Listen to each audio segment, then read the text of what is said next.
Bonjour Martin Hirsch. Bonjour.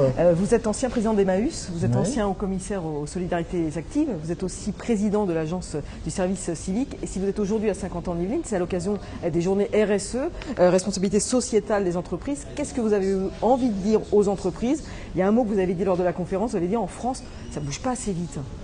Oui, alors c'est pour ça que c'était intéressant d'avoir dans la salle. Et moi, j'ai pas fait un discours uniquement vers les entreprises. D'ailleurs, c'est un discours qui concernait, j'allais dire, tous les acteurs, des élus aux entreprises, en passant par les acteurs sociaux, en passant, j'allais dire, par les personnes elles-mêmes qui peuvent être impliquées dans ces programmes, de dire que il y avait des modèles économiques qui pouvaient fonctionner, qui pouvaient répondre à la fois aux besoins de celles et ceux qui ont des difficultés d'accès aux services, comme de celles et ceux qui ont des difficultés de l'emploi, ce qui impose de monter des partenariats comme on n'en montait pas auparavant. C'est-à-dire sortir du système où une entreprise a fait son business, puis ensuite se dit il me reste un peu d'argent, je vais en donner une petite part de ce qui me reste pour tel ou tel projet. Non, c'est pas cela, c'est comment j'inclus dans mon projet économique le fait de bien satisfaire des besoins sociaux qui ne seront pas satisfaits autrement.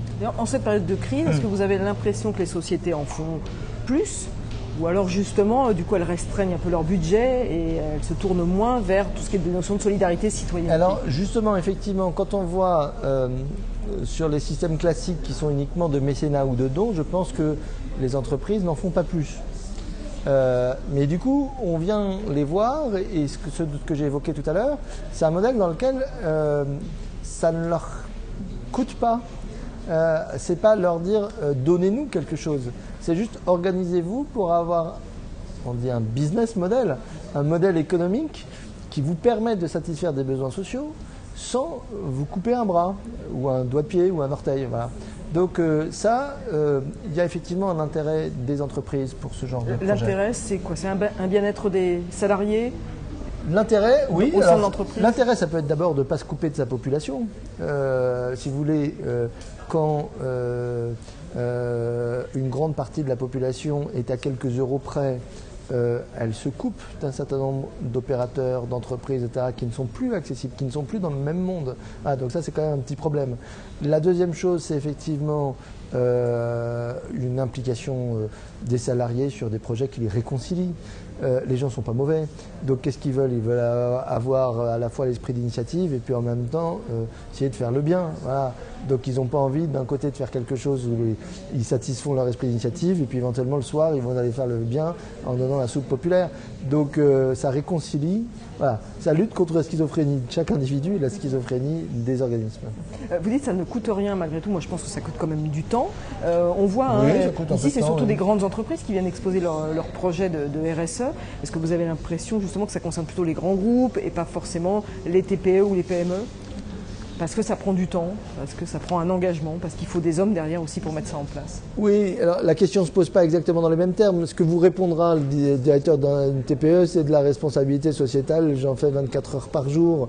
Et effectivement, il ne sera pas confronté exactement aux mêmes choses. Mais oui, ça prend du temps, mais regardez, d'abord on a toujours du temps. Quand on le veut, on peut trouver du temps. Mais ça vaut le coup. Comment? Ça prend du temps, mais ça vaut le coup. Ça vaut le coup. Et le prétexte temps, quand c'est utile, moi j'ai été bénévole dans des associations pendant longtemps en ayant des boulots sur lesquels normalement on n'a pas le temps d'être bénévole. Bon, voilà.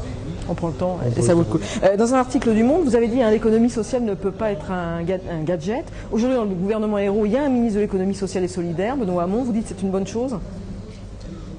Ça dépend de ce qu'il a envie de faire, mais je pense que l'idée d'avoir mis ce secteur-là dans le ministère des Finances en se disant c'est pas simplement le social qui vient mordre les mollets de l'économique, mais c'est le ministère économique qui transforme de l'intérieur, c'est plutôt une bonne chose, oui.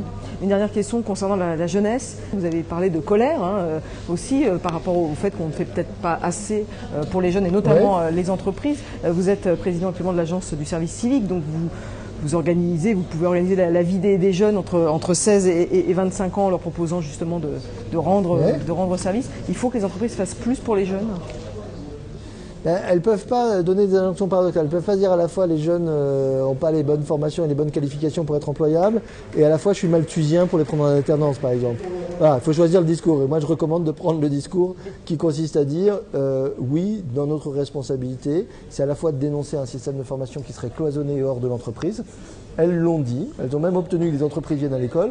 Il faut maintenant qu'elles acceptent que les jeunes viennent à l'école, même si elles n'ont pas tout à fait besoin de celui-là à ce moment-là, voilà, mais on le prend et on le forme. Et qu'est-ce qui bloque? Qu'est-ce qui fait que les entreprises n'investissent pas autant sur les jeunes? Ce qui bloque tout le monde, c'est que, effectivement, comme la jeunesse passera, on les reprendra plus tard. Si vous voulez, l'une des pathologies de notre système, on s'est concentré, je dirais, sur le segment de la population qui a la productivité la plus forte, c'est-à-dire au milieu de la vie active, et on a laissé passer les bords, à la fois les seniors et les jeunes. Merci Martin Hirschfeld d'avoir répondu aux questions de Téléfilm. Merci beaucoup.